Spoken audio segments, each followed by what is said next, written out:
Welcome to the Short Rod Show. You're talking with Ben. And you got Brett. We are on episode 3 of season 2. Thanks for joining us, guys. It's balmy, I don't know, 65 degrees outside today in Ankeny, Iowa.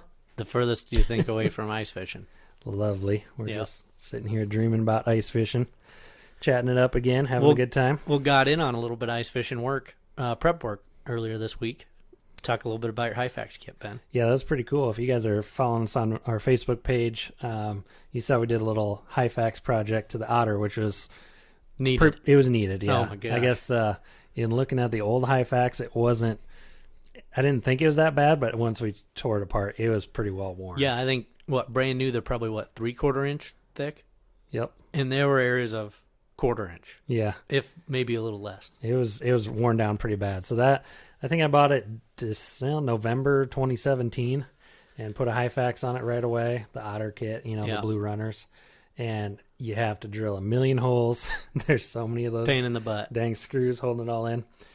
So this year I was kind of looking up some other options, poking around. I think on one of the Facebook ice groups, ice fishing groups, and found a guy named Paul Kaufman who makes custom Hyfax for basically any kind of shelter. Eskimo, otter, clam, all the main ones. So got in touch with him and was like, hey, just didn't have a lot of luck with the otter set. I put it through a lot of hard use, but it didn't last that long. So I'm curious what the kind of, if listeners are tuned in that have changed out their Hyfax kit before, what kind of use do they get out? What kind of runtime do they get out of them?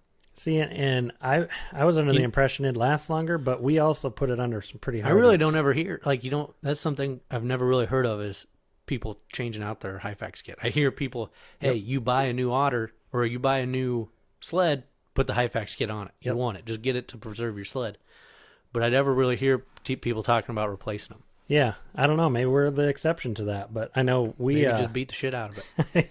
I ran that thing over gravel. Yeah, concrete, pulling it up. Loading it in and out of the truck all the time on the driveway. I could think of a few areas where you probably really lost some plastic, and that's on the boat ramp up from Brushy. Yep. When you're pulling it from the bottom of the boat ramp all the way up to that upper parking lot, up the boat ramp, onto the gravel, uphill, up gravel, and then into the parking lot. Yeah, and that was 4 or 5 times last year, probably. Yeah. It's probably done it a dozen times in its life. Yep, and it's always heavy. Yeah, it's always weighted down. Or sometimes I'm sitting in it too, even while you're pulling it up there. Yep. So, but yeah, I got in touch with Paul, and he makes it's all custom. He uses some kind of really slippery, hard runner type plastic. Yep. And makes the hardware, sends all that with it. So he made me a custom set. I actually made it 2 inches wide and half an inch thick, which is like 3 times as wide as the old one was. Yep. Yeah, they actually cover the width of the. Yep. I don't know, whatever you call it on the sled. Yeah, they're like the runner. Yeah. Yep. So that was pretty cool.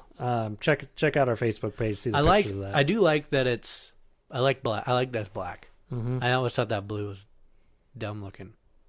I like the black look on it now. It was probably cheaper. Otter could just buy. Well, it just matches cheaper. matches their color scheme, which is all right, is what it is, I guess. But I think that black looks good. Did pull pretty easy on the garage floor. Oh yeah, it was glossy. That was cool. Yeah. But yeah, what else are we gonna be talking about today, Brett? Today we're gonna take a deep dive into our jigs. It's early season. Everyone's horned up about buying.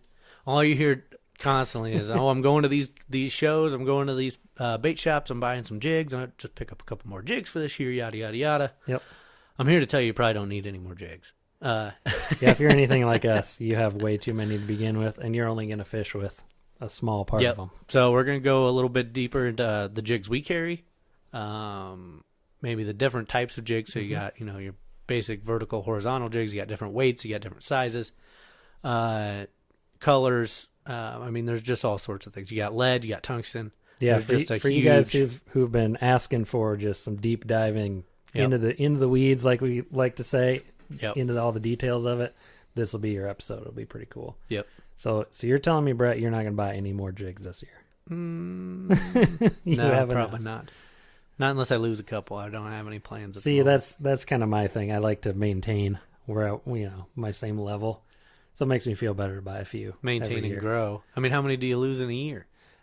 I could count on one hand probably the number of jigs I've lost. I know. But see, you were talking about losing them last week on your bad knots. Yeah, the one. Yeah, that happens. But I still got a backup one. Yeah, I suppose. I think I almost need am to the point where I should just write down what I lose so I can just go out and buy it again the next season and be good. Because there's some that, maybe weren't that popular that I lost that, no big deal. But yep. Well, save that conversation before we get into it. Yeah, I was just thinking about that. That's a good segue into that. Yep, and then we'll touch on some more listener questions, which I'm pretty jazzed about that. I do got enjoy getting ones. those. And then along with those listener questions, and we've gotten some folks messaging us here or this season and recently about possibly sending us some. Oh, they make plastics, or they make a few jigs here on the side. They make whatever. And so I think what we're gonna do is, if you're interested in sending us something that you make, so say you make plastics or say you make jigs and you want us to talk about them, what we'll probably take is send them to us. We'll get them out on the ice. We'll try them, and we'll do an honest review of them. Yep. I want to be very straightforward that it's going to be an honest review. We're definitely going to take. There's going to be a category of pros and there's going to be a category of cons. But we'd love to help some folks out and see if we can help them advertise a little bit and get their name or the product out there a little bit. Yeah, and that's all in the name of just spreading the word on the Short Rod Show and whoever's along with us on this ride to help us entertain and educate everybody. On our side, it's good things with ice fishing. Our interest is just a little extra added content for us and build some relationships and kind of open that up a little bit. Test out some cool stuff. Yeah, maybe we can give them some feedback on. We didn't like something, but I think if you make this modification, you'd have a heck of a deal going on there. So, and I don't want to live in our own little bubble here in our own little ice fishing world where we don't branch out and try different things and see what other people are doing and other products, what other things are out there. So please feel free, send us an email. We'll shoot you our address on where to send stuff, and we'll go from there. Awesome. So that's all coming up next on The Short Rod Show. Welcome back, everybody. We are talking jigs. We're going deep down the rabbit hole of ice fishing jigs today. Yep. It's one of our favorite topics we haven't got to really talk about a whole lot because I guess for me, I wasn't sure how many people wanted to listen to us talk about jigs. Apparently a pile of them. Yeah, we've gotten a lot of feedback on people they're tuned into it. They really want to learn kind of our thoughts on using jigs for ice fishing. And when we first started this podcast, I had someone give us the advice because don't be afraid to go deep into the weeds. That's what this individual person that said that's what they go to podcasts for, is to get deep in the weeds on something, not just to talk generalities all the time. So, and there's so many things that I've learned listening to podcasts that I would never have learned any other place. Yep. You can't find it on and you pick up little tidbits that other places. I feel like, and I've noticed it in my own conversation when we talk, is you pick up little tidbits that you might not think about prior to that podcast or prior to us even starting an episode, and then it just comes out of my mouth like, oh yeah, this is kind of a realization that I've come to. So I mean, and I've mentioned it last season that there's times that we're chatting here and I've just come to some sweet realizations while we're talking. A light bulb goes off and you're like, man, that makes a lot of sense. Yep. So right now we're going to start off. We kind of went on a rabbit hole there a little bit, but no kidding. Let's start off with tungsten versus lead, Ben.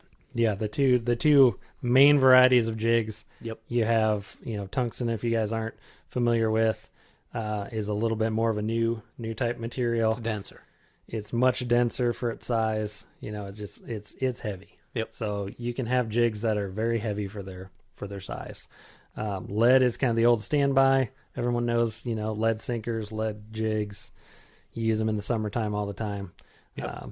The old standby. So I'm curious a little bit when they size lead and they size the tungsten jigs. So everything's talking in millimeters. But do they do that in lead too? They talk 5 millimeter lead jig, or is that weight that they talk about those lead jigs? That's a good question. I think they just go by weight because lead is kind of the standard, 32nd ounce size lead jig is going to be. So what's roughly, your equivalent in tungsten then?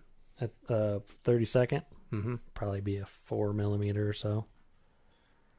Nice. I don't know. I didn't know if you were going to know that or not. No, that's right. Yeah, a 5 mil is your 16th ounce. Okay, there you go. 5 millimeter tungsten is a 16th ounce jig. I was going to say I can lift one up here and tell you. No, I'm not that good. Is it 16th or was it a 132nd? Well, 32nd might be a number 5. I wrote it down here somewhere. I was baiting you into it, and then I was going to look all my smart, gosh. and now I forgot what I was going to say, Dang what the answer was. Ruin the whole thing. But yeah, so basically lead is going to be bigger for its weight. So a tungsten jig, you can get these little 3mm tungstens. They are tiny. I mean, you can use those for real small panfish or real tough bites. They work really well for that. Whereas a lead bait that small would almost, I mean, if you're fishing 20, 30 feet of water, it'd take you forever to get that lead bait So down. here's the conversion.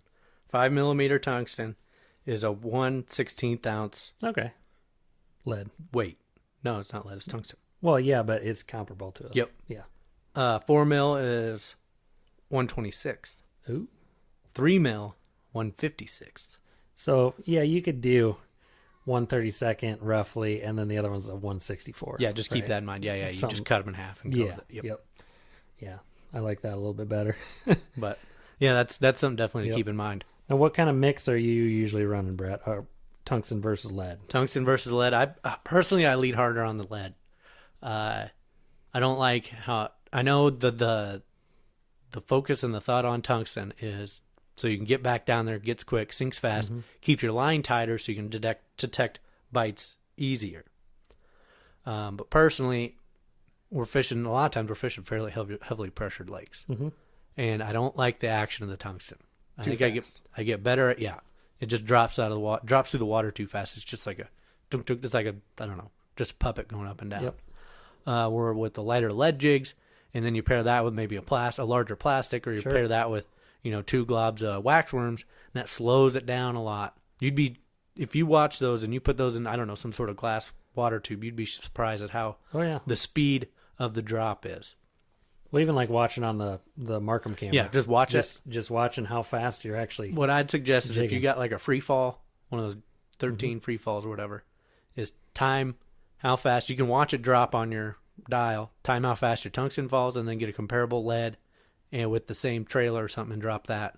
And I think you'd be real surprised at how quickly the lead falls or the tungsten falls compared to the lead. Yeah, and by the time you get to, like you said, a 5mm tungsten, you're talking a 1/16 ounce. Yeah, I'm fishing open water. I'm casting out big. long rods. Yeah, I mean that's a lot of weight. Yep. So the tungsten versus lead, I'm a little bit more tungsten heavy, but I'm also not fishing I don't fish a number of 5 mil 5 very ever. often.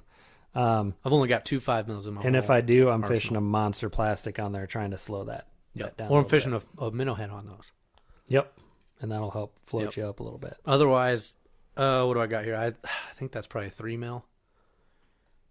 I think that's the biggest I run. That's my most common. I think that's a 4. That's my most common jig head. That's quite a bit smaller than the. Well, I guess it's probably half the 5. So I only got 2 5 mil jigs in my whole arsenal. Oh yeah, here these are 5s.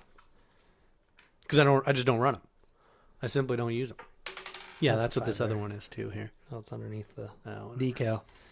Yeah, so 5s we don't run a whole lot, but it's nice if you're on a real hot bite, and like you said, the fish don't really care at that point what the action is. They just see a bait. They just there want and something. crush They it. want to hit it. Yep. Yeah. That's So what 5 mils are always good for. by all means, go for it. Do that. Yep. But I mean, I'm not often on a hot bite because we're fishing public pressure water. You're not often on a bite like that. Yep. So the next consideration I take, unless you have something you want to continue on with the tungsten lead. No, I mean it's personal preference. If you're gonna load out your tackle box, it's always good to have both. Yep. Because there are times you want lead, there's times you want tungsten. Yep. The tungsten ones are gonna be 3 times the cost, 4 times the cost, versus the lead ones. So it's whatever your budget. And with is that, too. and right now we're primarily talking about your horizontal, like dropper jig, teardrop jig, whatever they name them. Yep. Common tungsten jig. When you say horizontal, what does that mean? That means the bait itself sits horizontally in the water column, where the other common type of jig would be a vertical jig, which obviously primarily So your sits hook's vertically. going straight up and down versus sideways. Yep. The real key there is it's not so much in the vertical presentation, but in the horizontal presentation is to make sure that bait is sitting horizontally perfectly. You want it to be sitting as horizontal as possible. You don't want it kind of cocked off at a 45-degree angle. And that is the worst situation. Yep. If anything, you want it maybe even a vertical situation, or vertical before you want it to be at a 45, because that's just, I don't know the science behind it, but for some reason they just don't like that 45 degree I think angle. it just might have to do with, it just doesn't look that natural. Yep. You know, nothing can really stay at that 45-degree angle. But then I've got this jig that purposely puts your bait at a 45-degree angle. I don't think I have any of those here. You got 3 of them. What are those called? I think they're dragonfly or something is what they're called. I only put them I use them for minnows mostly. I'll put little minnows through them. There you go.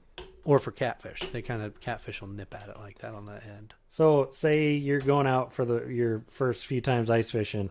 How do you know what to use? Is that a personal preference thing? Is that based on what where kind you of water start? You're going? Yeah. Yeah, I think it's a personal preference on whether you start. You're talking whether you start vertical, horizontal, or whether you start tungsten, lead.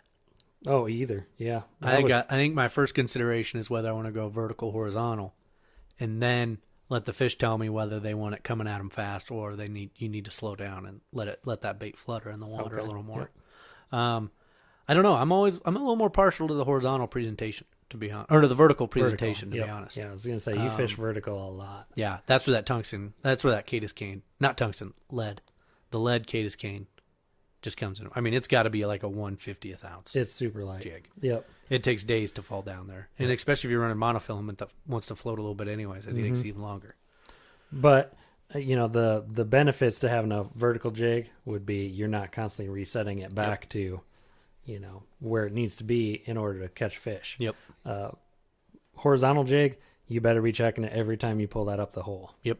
Because if a fish comes up and nips at it, it's going to reset misses, that knot. It's going to pull it down sideways, and And by the time checking it, what do you do when you got to check it? So you see your bit jig sitting down. How do you reset that knot like that? That's where you need to make sure your knot's tight. Number one. Yep. And make sure you're cinching your knot at the correct angle, offset, to be able to hold your jig. You want it straight. to be at a 90. Yes, you want your jig to stay at from a 90. the line to the jig. Yep. You want that 90-degree angle. So you can sit there and hold your line up and see where your jig's at. If it's still leaning down, then you need to cinch it back up a little bit more and overcompensate for it. Yep. Because the heavier your jig is, the more you're gonna have to have a bow in your line trying to keep it. Yep. Keep the tail kicked up. Yep. So that's a big deal. Yep. I think my theory on the horizontal or the vertical presentation is the way it kicks, is the way I drop it. So when you're sitting up, so you imagine your line coming down and you got your jig is pointing up and your hook, your jig looks like a J at that point. I mean, you got your you're line using the Cadis cane right now. Which that's what I got. That's a very long. I mean, there's another one here. I mean, bait. it's the same way as with this little nipper also is it's a vertical bait. What my theory is why you like that. So say I glob 2 waxworms on the hook, is that the weight in the Cadis or the weight in your vertical jig drops faster than that. So there's a lot of kicking going on. Yep. So when I jig down, the bait goes inverted, drops down, and then when it catches itself, it corrects itself to be pointing back up again. So you get a lot kicks the tail out. Yeah, you get a lot of forth, kicking going up rocking. and down, and I think it just might just give it a little bit more action down in that direction, down in the water. Yep.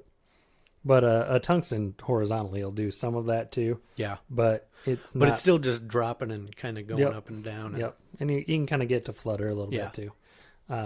But that's if you're getting everything tuned in correctly. Yep. So it's definitely work, like you said, getting a tank of water and looking at this or watching it on your camera. Yep. That does wonders for that is a big deal. Figuring out your presentation, because that's really what separates.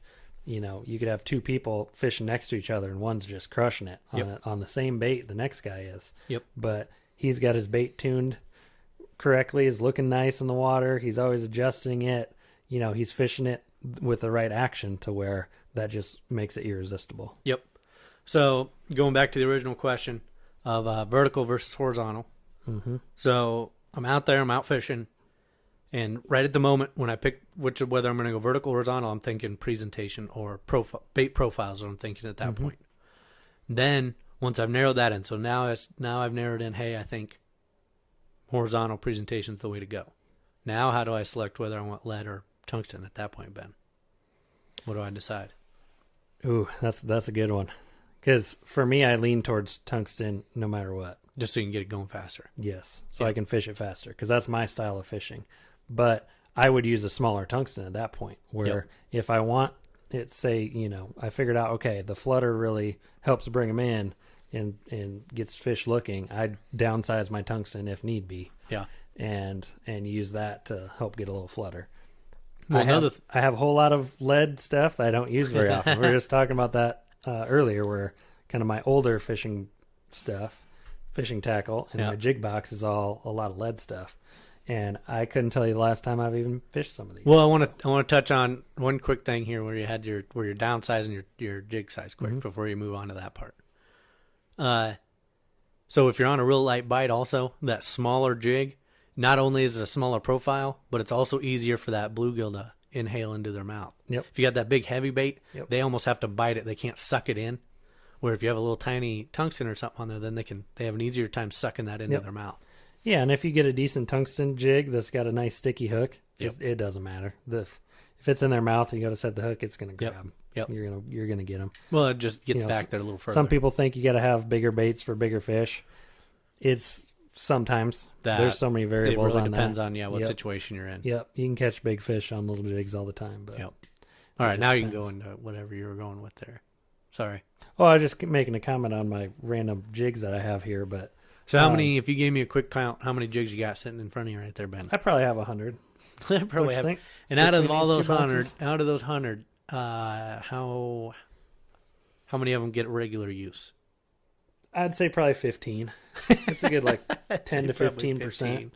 So you get 10 to 15% Yep. that get regular use. Are the other one the other 85%?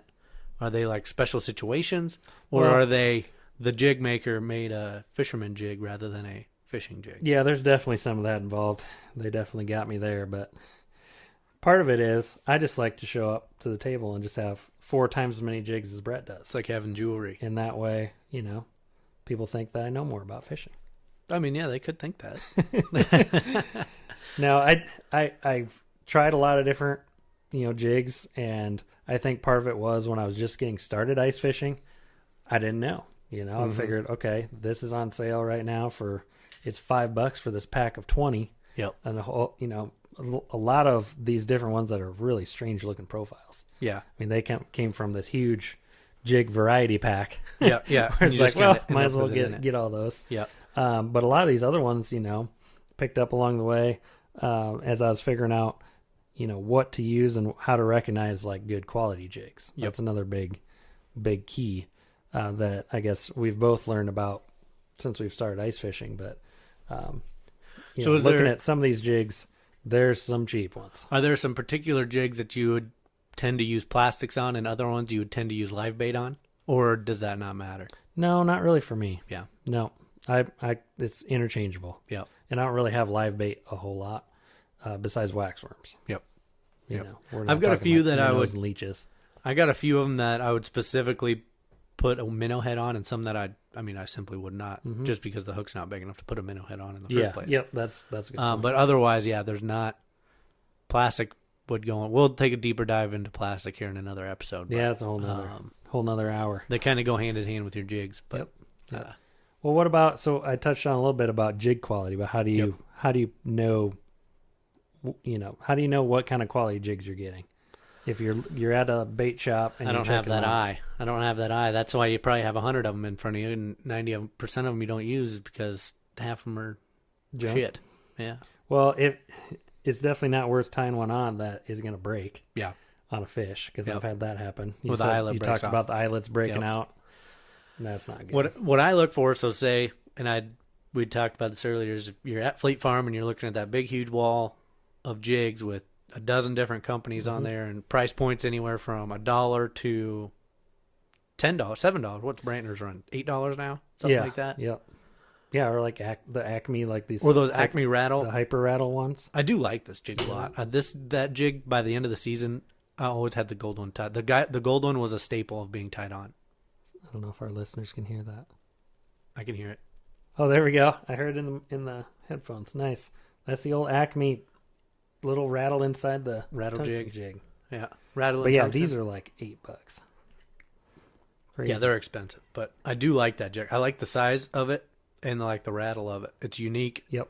It's I've put definitely minnows different. on it. I've put plastic on it. I've put wax worms on it. I've caught fish on all 3 operations Yeah. there. I like it a lot, especially if you're fishing water where you don't want to move a lot Yep. and you want that noise to call in fish instead of trying to chase after them. Well, that was a good tangent. Yeah.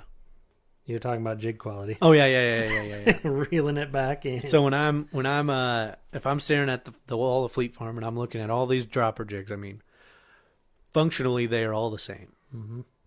But what I'm looking for, number one, is price point really touches a lot of it. Number 2 is I'm looking to see if the paint is cleared out of that freaking eye hole. Because some especially if you're getting into the smaller jigs, they're a real pain to get that paint cleaned out of those tiny eye holes. Yeah, and it looks like they just dip the whole thing in paint and let it fall wherever they want. Yep. So that's a big deal to me, is the paint in the eyelet. You can tell you're looking at a high quality jig if the paint is already cleared out of the eyelet. Yep. That's a good point. What for you, Ben? What are you looking at? Number one is price. I mean, there's definitely companies out there that advertise a tungsten jig, and yeah, it's tungsten, but the way they get it cheaper is they have no detail when it comes to the paint job. They don't care about the eyelet, like you said. Then you kind of question about the hook at that hook too. That's just a piece of junk and not sharp, or it's just real thin, and I don't know. There's lots of ways to cheapen that up, I guess. But looking at like a quality one, the paint job, is a lot better. Not that the fish are going to see that as much, but I guess that's where the human aspect of it, we can look at it and say, okay, I have a tough time. If this is really good, then chances are the rest of it's pretty good. Oh, yeah, definitely. I have a tough time depicting that while it's in the package. But once you can kind of get your hand on it and see it, not through the plastic in the package, you can definitely tell if there's quality paint on there or not. Yep, definitely. So that's good. Or glow jigs. Touch on the glow jig quick too while we're on paint. Yeah. Throw a flashlight on it and hold it in your hand. See how long length of glow and is see a how big bright deal. it is too. Yep. Because there's some paints that they glow in the dark, but it's kind of like your kid's night light. Yeah. Or your stars like you stick on the ceiling of your kid's room. It lasts about 5 minutes. Not even. Yeah. They're just they're a real dull kind of yellow chartreuse color. So. Really quality jigs, you shine a flashlight on it and they just light up like what blew me away were those Brantner jigs last year when you were fishing with those. How bright that glow was and how long that lasted. For half a second of hitting it with a flashlight, it was unbelievable. Like crazy. That stuff cannot be good for the environment. It's probably radioactive. Oh my god, it's unbelievable how long those things stay glow for. And I mean, I've bought other glow jigs that I thought were good, but I don't own any Brantner jigs, so I didn't know. Yep. There's a reason they charge so much for those jigs. Oh yeah. I'm sure that paint is probably ridiculously expensive. Yeah. And probably hard to work with and the whole bit. Mm-hmm. Got only made in Russia or something. Who knows? Yeah, probably some Chinese thing that because they're the only ones with environmental regulations that let you use it. Yeah, exactly. Let you produce it in the first place. Exactly, probably. So yeah, that's a good way of being able to tell a little bit paint job and clearing the eyelet out. Because once you said that, I'm looking through all my jigs I need to clean the eyelets out on. There's quite a few. And I think about hook quality a little bit, like I had mentioned it. I don't know that I've ever ran into poor hooks on jigs. Mm-hmm. Other than like just not being sharp, even. Not straight out of the package. They've always been pretty sharp. I've had some that are pretty dull. Then, yep. Yeah. I mean, you don't know that at the time until you get nicer ones, and then they're sticking to everything, and you're like, "Holy cow!" Yeah, yeah. You have a nice sharp jig is when you're just handling it and you can feel it sticking to your finger. Mm-hmm. You can feel that point sticking to your finger. Oh yeah, that's a good feeling. That's a sharp jig. Yep. Yeah. So the different types of jigs, that's all good to go over just as a refresher for all you guys that maybe don't know about them. If you're just getting into jigs, I would say just test them out. Yep. Try a variety. That's part of the fun because I don't want to just dive in and say, okay, here's my 5 jigs I'm going to use forever, and just be kind of boring like that. So I know you've got you're a real fan of those cracker eyes jigs from Widowmaker. Oh yeah. You're a real fan of that paint scheme. Yeah, that's cool. Do you feel that has actually caught you fish? No. Or you just like it? Nope. Nope. The only one that probably has would be this pink kind of yellow You think that one crackerized? You think that one I think separates that itself does really well from versus just a regular pink? Yep. Okay. I need to get some more of those. I'm down to my last couple there. Uh-oh. But yeah, they work really good. But I think if you just had another tinge of yellow on it, not crackerized, you'd be fine. Yep. Do the same thing. But yeah, I mean, like I'm excited to try this red and black version. Mm-hmm. That looks pretty slick too. So colors. What colors do you stick with? What colors do you like to run? I'm kind of the whites, the pinks, the chartreuses. Whites, pinks, chartreuses. Yep. Or doing the Wonder Bread. The old Wonder Bread pattern. See, that's I don't know. That's interesting because I really tend to shy towards darker colors, especially in our stained water that we run. I shy towards those darker colors because the light. I don't know the what am I looking for? That darker color goes through the water better. It travels further. Yeah, the light spectrum or whatever off your darker colors travel farther than the light spectrum off your lighter colors. Gotcha. Yeah, I tend to. Your jig box looks a lot less colorful than mine. I run a lot of darks, and I also run a lot of metallic colors. I like gold. I like gold a lot, and then also your blues and purples. They're not usually the first one I'm going to tie on, but I'll cycle through pretty quick and end up on a blue and purple a lot of times. Nice. There's something in the color scheme again, or in the realm of the fish where those bait fish and they have that little shimmer of purple or blue to them that seems to bring them in. Yep. Well, that's good. It's a good variety, and that's why we fish pretty well together. But still, your fire tiger colors are still reign supreme on a lot of things also. So it's tough to say. It's hard to this pinpoint color's colors. it. This color's that. Yep. But color certainly does play People try to do it all the time. But color certainly does play a role. Yep. But that's a daily thing. That's or an hourly thing even. That's not this lake, you got to fish chartreuse or you're not catching shit. You know, that's not you can't do that. No, it doesn't quite work that way. Yep. So have a array of colors is what I'd say. Do you want to, a little bit earlier before the show, we were talking, taking your regular tungsten or lead jigs and making them a little bit better. Mm-hmm. What kind of steps are involved in that if you're looking to tune up your jigs? Yep. Yeah, I wouldn't say I'd make them better. I'd say it's just tuning them up to make sure that they're ready to rumble when you want them to go. Number one, again, clear out those eye holes because there's nothing that's going to piss you off more than being on the ice and you have a painted up eye hole. How are you doing that? Going. So I've got an eye hole clearer. Okay. The problem is it's made for full size, quarter ounce regular jigs. Some of those real tiny tungsten jigs, it doesn't punch through them. Won't fit. Otherwise, I've got one junk jig. Yep. That is not that I don't use. So I use that.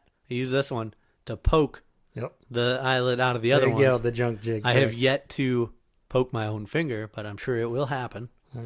And then it's not that I'm really poking through because a lot of the paint, if you're buying decent jigs, the paint is freaking hard. Yeah, it's like baked on. So you're chipping that paint off rather than poking through it is what you end up doing. Just scratching at it. Yep. Trying to get it off. But I will say, too, I'm saying that the paint's hard is, I think it's Clam that sells pliers, or not pliers, the clamping pliers, the forceps, that they've got the plastic coating on the tips. And they're for tungsten jigs so you don't scratch up. Because these tungsten jigs are fairly expensive. Yeah. Yep, I got you. So you don't scratch up nick up the paint job while you're getting them off fish or something like that. Cool. I mean, whenever I can, I try to use my fingers first to get the jig off, and then I'll go to the forceps, and then we'll go to something else. Yeah, try to preserve that paint as much as possible. But I digress. Going back to tuning your jigs a little bit. So number one, clearing the eyelet hole. Number two is making sure you have a sharp hook if you're buying cheaper jigs. Number three, and one I think I haven't done it, but we were reading about it, is to bend that hook out a little bit. So if you're running like your typical tungsten dropper jig, is to bend that hook out a little bit so then you have a little bit more hook gap for that to really hook into that fish. Yep. I did like that tip. That's a good summer fishing trick too on some baits that you get that are just, hooks all bent in. Yep. Not really looking out to grab anything and hook. Or sometimes I like to put a little twist on the hook also. Oh, okay. So it's not straight. It's not lined up. It's just offset a little bit. Yep. Yeah. That's cool. Cool. Before we move on from jigs here, I want to talk about making your own jigs. Okay, at home. And there's a pretty cool design. You guys aren't going to be able to see it very well through the video or anything, but it's using a summer fishing hook and using some small craft beads to make kind of a Cadis profile. I believe that's an Aberdeen. Yep, an Aberdeen hook. Yeah, there you go. Because it's got a little offset to it. Yep. But using some different colored beads. So my grandpa taught me this trick and showed me a few jigs that he had made with this. And you don't need any bait. Nope. Using it.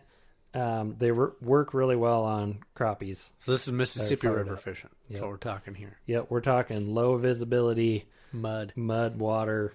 Yep. Moving water. Yep, some current to it. Yep. They're really super light. So do you think that's something to it being super light and being in the current so they can kind of... Yeah, they just kind of float around like move around like a bug would do. Yeah. So there's those options too. You know, it's very inexpensive to make those, but we're always kind of looking out for the next cool kind of design. Yep. And that's where break out your craft kit. Yep. Try it out. Don't be afraid to pull something out and try it out. Yep, definitely. Pretty cool. It's got a hook on it. Fish will bite it someday. Yep. Eventually. It's got to run it enough. Yep. They'll bite. So. Yep. Pretty cool. What else you got on jigs, Brett?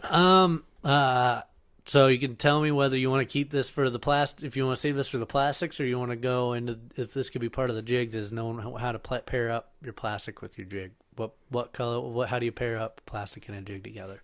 Color wise, size wise. Or should we save that for the plastic conversation? No, we can touch on it a little bit because I don't pair it up. I guess I don't pair them up. You just grab whatever you think is closest. Yes, I fish the best colored jig, I think, and I fish the best colored plastic. Whether and then I'll tune up from there to where. Do you try to go opposite? Do you try to keep them similar colors, or do you try to go two contrasting colors? Usually kind of similar. Yeah. Yep. Yeah, I know. I've seen you run the pink on pink. Yeah. I was feeding you into that question. Yeah, but that's tough because I don't want to put just random stuff together, but at the same time, I usually end up doing that. Yep. Where, I'll already have a white jig tied on and I'll use a pink plastic on it. And if I can get fish to come in and they don't bite, then I'll switch up the plastic color till it works. That's exactly what my thought was going right then. Was initially I'm worried about the action of the plastic that I'm wanting to put on there, and then we'll narrow down color. Yep. If I have those color options, I don't carry a hell of a lot of plastics with me, anyways. But I usually rely on Ben for that. Yeah, my wallet, plastics wallet's like busting at the seams here. Are you gonna make another big nuggie purchase, or do you have plenty? No, of them still? I actually think I'm good. So looking through my variety of nuggies, I have nuggies on one side and micro nuggies filling up an entire slot. So that's 5 different bags full of multiple nuggies. Nice. So, and wedgies too. Wedgies have done pretty well. So I'm sitting here staring at the little nipper, which is like a little wannabe kind of hair jig deal. On a side note, you're way better at remembering the strange names of jigs than I am. I just remember the strange named ones. the little nipper. I like the way they look, but I don't know if I've ever caught anything on the hair jigs in the water. Yep. I mean, that one looks really good with that. Oh, gosh. Glittery looking. Yeah, it looks beautiful. Marabou hair. Yeah. But I don't know if I've ever caught anything on them. Yeah, I have a few too. I don't think I've ever really tied them on though either. I think this one, the color of this jig, and this is the whole reason I even bought it. It's like monkey oil or something like that. Monkey oil. Oh yeah, okay. It's something wonky like that. It's kind of rainbow colored, purple, gold. Yeah. It reminds me of one of those cars where the paint color changes as you look at it. Yeah. Drives it's by. a cool looking bait. Yeah. Yeah. That one's definitely where the color sucked me in. Where's that one from? I have no idea. I couldn't tell you. I can't remember. Not too bad. But touch on our jig boxes a little bit. Oh yeah, let's touch on that. That is kind of cool. So, gone through a couple iterations of them. As Bendon mentioned, he's staring down about 100 jigs over there, and I'm looking at maximum maybe 20, 30. 30. Yes. What's on your other side there? Oh, all spoons on the other side. That's awesome. So yeah, it's 20. Yeah. So I like a jig box that's number one, I can operate with my gloves on. Mm-hmm. Number two, it's got enough room. I mean, this one doesn't have a lot of room, but that I can kind of space my jigs out a little bit, Mm-hmm. because it is kind of a pain to get some of them out if they're real tight in there. Yep. Number 3 is just mobility. I can pop this one right in my pocket. Well, and it holds the jigs pretty tight. Yep. You don't open it back up and all of a sudden your jigs have all fallen out. Yep. Those are my key things looking at jig boxes. Yeah, What do you look for, Ben? These little the original one that I got was kind of a one-sided, real flat design. Of course, the handle broke off it, a little latch handle. So this one's relegated basically just to the tackle backpack right now. Yep. I don't break it out, and carry it around with me everywhere. But these ones are okay, but they take up a lot of room for how many jigs you can store. Yeah. So the more that I got out on the water and wanted to be mobile, I wanted something that was small, fit in your pocket, like you said. We're using double-sided jig boxes from Widowmaker here. Yep. And they're maybe 3 inches by 3 by 4 maybe. Yeah, by 1.5 inches. So they're a real nice size. You can throw it in any pocket, and they're double-sided. Yep. So I like the double sided. That's the best part. And I like the latch. Yep. The latch is big enough. It's secure. Never had it coming off, and it's big enough that with gloves on, I can pop it right off. Yep. Get to the jigs I want. Yep. And the way it sits. So you see the way the lid sits flat down with it is that I can set that on the ice, and I can take jigs out that I'm using. I can put them there, keep fumbling around with other stuff, pop jigs in and out. So I have a place to put things. Yep. While I'm fumbling around with stuff. Plus it's pretty tall too. Like this other box does not have the height to hold tall jigs. Well, it wouldn't hold my spoons either. Yep. So this has a lot of depth to it. Yep. So anyway, you got to keep trying things until you find something that works. That's basically what we've always been doing, but tweak it a little bit. This will be my final jig box. I like this jig box a lot. Oh, so you keep the little handle on the end. That's interesting. The little strap. the lanyard? Yeah. Yeah. Do you use that at Yep. all? Yep. When it's sitting, I usually make sure it's poking out of my pocket when I got it. If I got this in my so you can just bibs. pull it out by the lanyard. Yep. Nice. That's a cool tip. Or I put it around I've put it around my neck before. Nice. Well, cool. Man, I'm looking low on spoons though. Jeez. So you have to stock up. We're not here to talk about spoons yet though. That'll be next week's episode. Yep. We'll see. What do we want to touch on here quick? Are we about exhausted the jig talk, or do you got more you want to touch on? We got a few questions we need to get to yet. I mean, the main thing I wanted to touch on was the different kinds. Yep. How to fish. How to know when to fish them. Yep. It's personal preference. How to recognize the quality of them. That's kind of what I wish someone would have told me when I was looking at jigs, because I would not have ended up with 100 jigs and 15 that I use. Yeah. The rest of them are all half junk. Yep. That'd been a lot better. So, absolutely. Yeah, it could be daunting going to Fleet Farm and you see that big wall and you're just like, where do I start? They have a hell of a variety, which I feel like that's something kind of unique to Fleet Farm. Yeah. Because you go to some other bait shops, not nearly as many different brands, and they kind of segregate everything out. It's crazy. Mm-hmm. Whole wall. We got a few listener questions. We're going to go through about 3 of them here. But Mitch from Nebraska, he said he's in the market for a float suit. Just wondering if you guys have a recommendation. He wants something that's not too bulky but still warm. Also, love the show. Well, Sweet. Thanks a lot, Mitch. Float suits. You want to take this first? Yeah, I'll start with what I got. So I run the Freybill bibs, float bibs. I'd say they are a little bulky, bulkier than other options out there, but they're also a little cheaper. Mm-hmm. They're plenty warm. I like them. They're Mm-hmm. black. They got some reflective on them. They got, all the storage that you want. Yeah, I don't know. I like them. Yep. They are a little bit bulkier, but they're more of a snow pant material. They're not like your canvasy material. Yeah. And I've noticed a little bit down on the heels, they're starting to wear a little bit, where it might cut or curl up underneath my boot, sort of thing. Sometimes when they get wet. Oh, gotcha. Yep. Cool. Yeah, there's lots of different options out there. Oh, and yeah. It seems like there's more every year. Yeah. I don't know if I've heard of a bad one. No, no, No. you really haven't. And it's kind of just personal preference. Yep. Experience, even personal experience. Like, Yep. you can't have experience with all of them. Nope. I know for me, a float suit was like a game changer once I got an actual ice fishing setup. Mm-hmm. Because before that was all Carhartt bibs. I mean, that was like the standard run your Arctic Carhartt bibs. Yep. They're padded pretty well. They get wet pretty easily. That's the problem. They wick your snow and slush from, around your boots all the way up to your knee by the end of the day. To me, that was the game changer of going gosh. from Carhartts to going to an actual float ice fishing suit. It's not necessarily that I needed them to float. It's not that I wasn't already warm.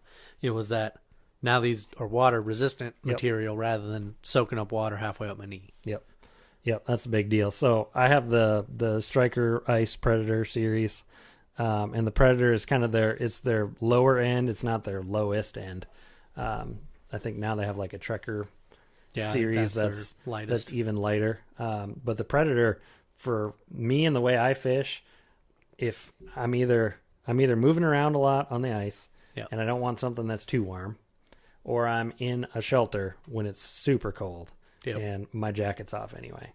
So the Predator series is kind of, the middle of the road, a good option to have both, where you're not too warm, but you're also plenty warm when you want to be. It's breathable and all that.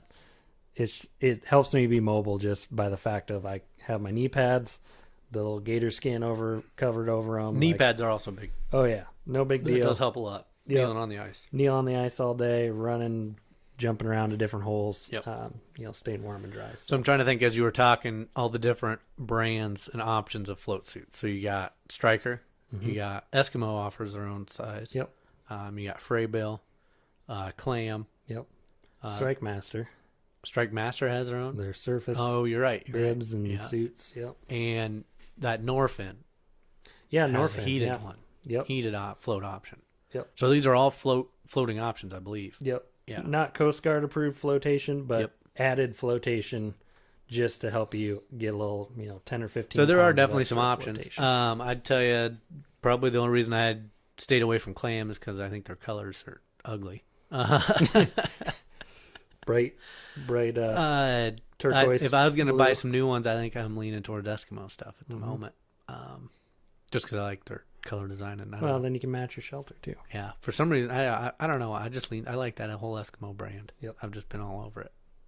It's the red flannel. Yeah, it is a lot. I do like red flannel. Cool. But yeah, definitely out in Nebraska, any of those options would be fine. Maybe the guys up in Canada are fishing the climate suits. The the little real heavier. heavy gear. Yeah, you don't need warmth-wise. If his concern is warmth-wise, I have not ever ran into a float suit that's not plenty warm. I mean, I just run the float bibs, and then I run my Cabela's hunting jacket parka deal that's rated for freaking sub-zero. Antarctica. Yeah, and I'll sit on a bucket -10, and I got no problems. Next question, James from Indiana. Love the show. Heard you guys talking about a Recon 5. How well does it work in dirty and stained water? I'm from Indiana, and I hardly ever see guys out with cameras. I'm really interested in getting one. Are they worth it? Yeah. So start with the run in the camera, and then you can comment specifically on a Recon 5. So he's talking specifically like dirty and stained water and what you'll see with a camera. You'll always see something. Okay? That was my main concern getting a camera too, where everyone said, well, you're not going to be able to see anything. You're going to take it out on these lakes, and you can't see half a foot in front of you in the summer, whatever. It's a different perspective under the ice, especially... Water clears up a lot. It settles down. Yeah, especially you get some sun shining through the ice, brightening things up. I've never had an issue seeing things through the camera. Now, distance is a different story. Distance can range from, 1 to 2 feet. And that's when it's real muddy, real stained, a lot of floating stuff in the water, out to, 15, 20 feet. So you're still in Iowa. What's the farthest you think you've seen in Iowa waters? 15, 20? I think 15 or 20. You actually got that? Yeah. Yep. And it's not real useful past 10 feet. That. Yeah, you don't get the detail, I guess, with the Recon series. It's not the HD series, but like even in the situations where you're not able to see very far, so you drop it down the hole and you're only able to see 2 feet around you, there's still valuable information to collect. I think down so, there. definitely. You can still say, hey, what direction is that tree leaning? Is it leaning towards me? Am I in the branch area or am I in the stump area? How many branches? How dense is that structure? I'm dropping it down. I'm seeing fish, but they're not biting. What am I looking at? Am I looking at little bluegills? Am I looking at catfish? Am I looking at shad? that sort of deal. So there's value in there. Yeah, just fish identification and structure identification is the main reason to get a camera. The other thing, as I think about fishing with kids, that's super cool to be able to throw a camera down and just keep them entertained looking at fish. I definitely would not use it as a replacement for a flasher, though. I don't think. No. If you had to decide fishing with the camera only or flasher only, I'd go flasher right away. Yeah. Yeah. Just a lot more you can interpret, I guess, from it, and it's a lot easier to fish off of a flasher than off of a camera. So now comment a little bit on your specific experience with the Recon 5. My experience is not very good. Yeah. But that's not to say that these aren't good cameras. It's just the camera quality or the video quality of it is fine. Yeah. Oh, yeah, that's fine. So that mine's the longevity. The is Recon the 5 Plus. So it's got the DVR. You can record to a memory card. You can plug it in your TV and watch it. It's cool for getting fish strike videos and checking all that out later with your buddies. But I bought it 2 years ago. Used it for 3-4 months, I think, and then maybe in February of that year, just died. Like blue screen came on, wouldn't show anything. Shipped it back to Markham under warranty, and they just replaced it. No brand new one. Didn't get any more warranty though, so it was just a full year warranty from the date of the original purchase. So I'm running on that one now, and we had that scare last year. The same thing happened. The last time we were out, just blue screen. So it wouldn't turn on. In 2 years, you've had 2 problems. Yep, and now it seems to be working. But now it's back on. I might fire it up downstairs later, and it won't work. Yeah, so. yeah. Now Not the best. Now the reliability is coming into question. Yep, but I look at like their Pursuit HD series and all that. It looks exactly the same, other than it's got an HD camera. Yeah, but your warranty situation, just fine. Oh, you send it in, no problems. I've they dealt send with you one Markham back 3 times. They've got a great warranty situation. Yeah, it's been good. Even during the ice season, like getting it in, turning it around, it was a week that I was down. Yeah, you can't ask for anything better than that. Yep, it's pretty good. But there's definitely a lot of good cameras out there, different cameras, HD stuff. We talked a little bit the first episode, the cheap Chinese knockoff cameras. Yeah, that'd be kind of cool to check one of those out. Because I've seen a couple videos of those and they look really good too. One thing I think would be is good to get with the camera is that tripod you got to stabilize the camera under the water. That the panner, panner. That's a big deal. Just dropping the camera down there, you cannot hold that thing steady enough. And turning it, you're turning it slow, and then the tension on the wire catches up, and then it spins real fast. Oh yeah. It is kind of a pain dealing with that, but the panner is handy once you got it set up. Oh yeah. Yep. Last question here, and we'll get wrapping up. This is from David. Guys, with all the talk about the Panoptics on this last episode 1, I'm wondering if you looked into the Humminbird Mega 360 Ice. Yep. I can't find much on it yet. Also, I'm curious about the difference between Panoptics and Live Scope. Could you elaborate? Yep. So let's start with the 360 Ice. So the Mega 360 Ice. Yep. So what that is so Humminbird has it's a sensor. Basically, it's like side imaging, but they put it on a rotating motor, and it fits in a bulb. And for the most part, open water applications, it mounts to your trolling motor. Okay. You have to have at least, I believe, a Helix 9 to run it in the first place. Yep. I don't think any of the Helixes lower than that will even read it. Yep. The Mega imaging is cool. You can really see some ridiculous detail of what you're seeing there. But at that point with that, you're still looking at historical data. And that's where we'll get into when we get into the Panoptic stuff. But sticking with the 360, we had talked about it because Brandon has a 360. Well, he sold it. I talked to him on Friday, so he sold it. Yep. But we were like, man, do you think we can get Brandon to hang on to that, see if we can rig something up and use that?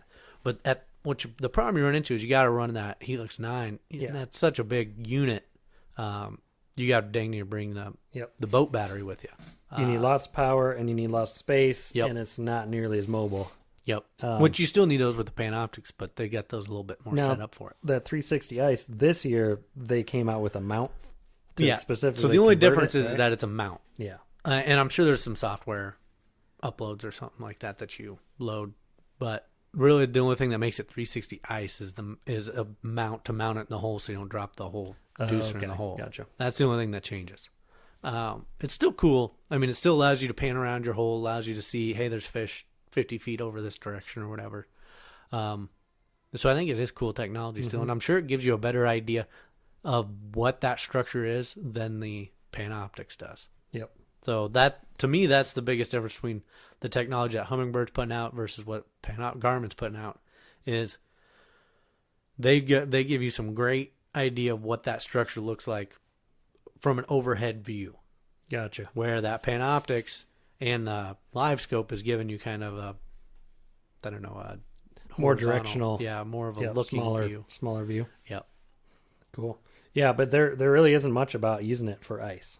No, because it's first year searching some YouTube videos and nothing. First year they've got it. Yeah. Cool. And then so Panoptix and live scope. The difference between the Panoptix and the live scope is detail. So live scope just gives you like those red blue blobs floating around in the water. Panoptix. Or yeah, Panoptix, excuse me. Yeah. So Panoptix just gives you the red blue blobs kind of in the water, and you can't tell what fish you're really looking at.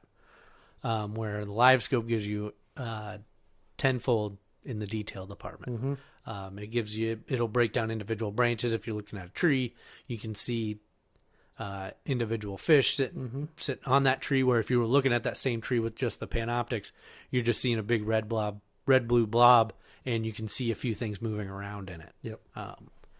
You could tell a crappie versus a bluegill. I don't know about that. You could tell a crappie versus like a walleye. Yeah. But I don't know about versus a bluegill. They got very similar shapes. I think you could if you get. They don't show you color. But yeah. That's all right. The other thing with the two is power. Yep. Live scope takes a heck of a lot of power, and the Panoptix still takes a lot of power, but quite a bit less power. Yep. And from my understanding and some reading, I don't have actual experience with it, but my reading of it is live scope gets you incredible detail, but it doesn't shoot out as far as the Panoptix. So live scope, maybe it's only good Makes out sense. to about 60 or 70 feet, where that Panoptix will shoot out to 100, 125 feet. And I think that's both horizontally and vertically. So when you're looking down or looking out. Yeah. But so Panoptix is kind of the... I'd say Panoptix is more of the mobile version. Yep. The more mobile ice fisherman setup versus live scope, which is really good on a boat. Yeah, you need a lot of power. If you have a lot of power to run it, you have a... I was reading on a few Garmin forums where 9-inch series. Just considering, maybe we could get that. Maybe I should just, just not worry about it and just step it up and buy the latest thing. Yeah, it's like $1,000 more. It's $1,000 more, yeah. Yep.